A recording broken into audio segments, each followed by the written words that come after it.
Pancasila sebagai dasar negara, ideologi negara, dan pemersatu bangsa. Pancasila sebagai dasar negara. Pancasila sebagai dasar negara, berarti Pancasila menjadi dasar untuk mengatur penyelenggaraan negara dan seluruh warga negara Indonesia dalam kehidupan bermasyarakat, berbangsa, dan bernegara. Dalam kedudukan Pancasila sebagai dasar negara, nilai-nilai yang terkandung dalam Pancasila dijabarkan dalam UUD NRI tahun 1945, bahwa Pancasila yang merupakan dasar negara tercermin dari alinea keempat pembukaan UUD NRI tahun 1945. UUD NRI tahun 1945 menjadi sumber hukum tertinggi bagi peraturan perundang-undangan di bawahnya. Secara garis besar, UUD NRI tahun 1945 mengatur 4 hal penting. 1. Prinsip kedaulatan rakyat dan negara hukum. 2. Pembatasan kekuasaan lembaga-lembaga negara. 3. Pengaturan hubungan antar lembaga-lembaga negara. 4. Pengaturan hubungan kekuasaan antara lembaga-lembaga negara dengan warga negara.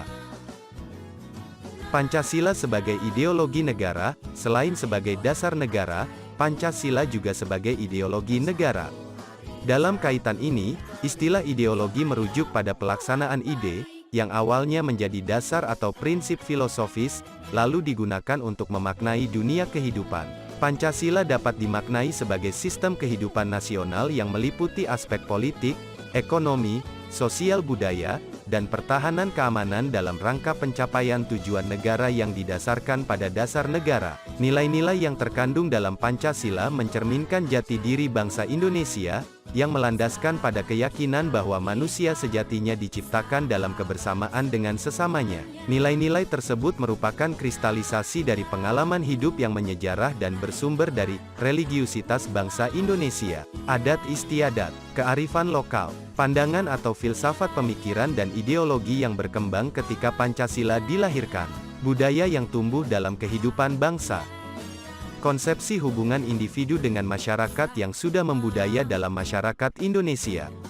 Pancasila sebagai pemersatu bangsa. Cita-cita untuk menjadi satu bangsa yaitu bangsa Indonesia telah dikumandangkan melalui Sumpah Pemuda pada saat Kongres Pemuda pada tanggal 28 Oktober tahun 1928.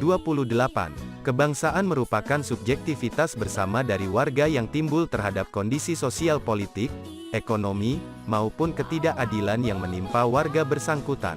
Paham kebangsaan yang tumbuh dari subjektivitas memiliki dua dimensi yang saling terkait, yaitu, 1. Dimensi internal merujuk pada kemampuan warga untuk menciptakan iklim kondusif bagi pembangunan nasional, terutama konsensus untuk meniadakan konflik dan ketegangan sosial yang bersumber dari perbedaan suku, ras, dan agama. 2. Dimensi eksternal menunjuk pada kemampuan nasional suatu negara dalam menjalankan hubungan luar negeri dengan berbagai negara dan aktor non-negara dalam skala internasional. Dalam pengertian negara kebangsaan, terdapat dua variabel yang dipertemukan. Pertama, kebangsaan yang timbul sebagai kesadaran subjektif karena ada kesamaan dan kesadaran bersama tentang berbagai hal. Kedua, negara sebagai wadah yang secara hukum harus memenuhi syarat-syarat sebagaimana ditentukan dalam Pasal 1 Konvensi Montevideo 1933, yaitu, ada rakyat yang secara sadar mengikatkan diri pada kekuasaan negara bersangkutan. Ada pemerintah yang berkuasa secara sah atas negara bersangkutan, mempunyai wilayah teritori yang tertentu batas-batasnya, memiliki kemampuan sebagai kesatuan entitas untuk melakukan hubungan internasional. Dengan demikian, kebangsaan telah menjadi alat perekat kohesi sosial, faktor integratif, dan titik yang mempertemukan kita sebagai warga negara untuk mencapai tujuan nasional.